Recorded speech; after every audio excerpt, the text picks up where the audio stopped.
I think you're right. It's something we've been talking about for quite a few years now. I think depending on the countries, it's starting to trickle down. I think countries are starting to realize that, and it's the same challenge we've seen this afternoon in the US, where I think authorities like to focus on problems that are highly visible, and once they disappear from the press, then they don't focus on it. But I think there are quite a few successes around there. If you look at countries like Indonesia or Mexico or Turkey, these are countries that have very aggressively taken on the challenges, have started integrating this in their program.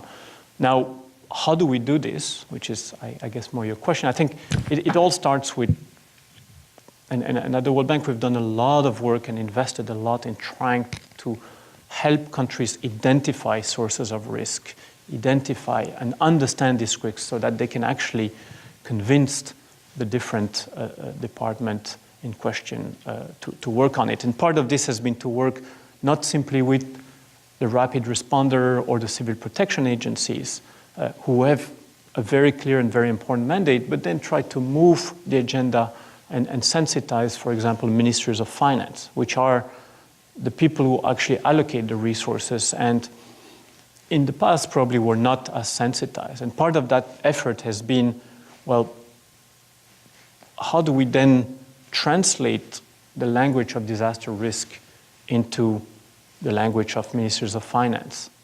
And maybe not talk about, I remember someone telling me, if I go and find a mayor somewhere and I tell him, your city is on a seismic zone, or a Secretary of Finance, your city is on a seismic fault, he's going to look at me and say, so what? I know, I'm born here, but not going to be able to do anything. But if using a probabilistic technique, we can now actually measure the probability of loss and the probability of an event and what impact that's going to have on their balance sheet, then we can try to sensitize them to the need to protect their balance sheet or protect their economy against these events. And eventually they will also influence the other ministries.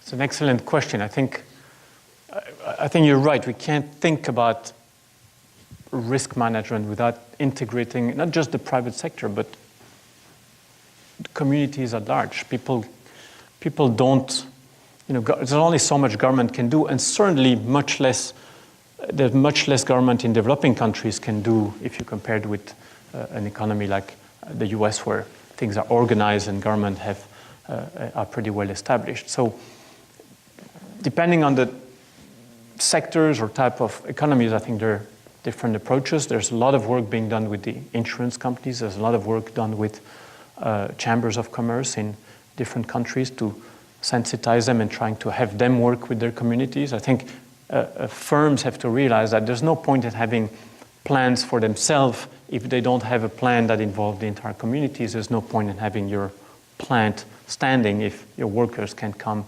and work with you.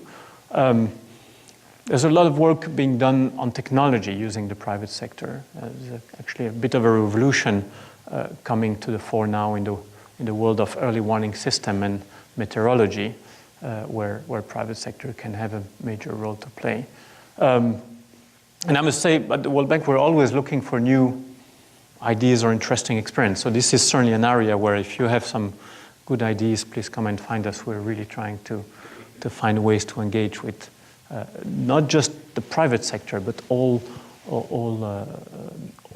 the segments of society.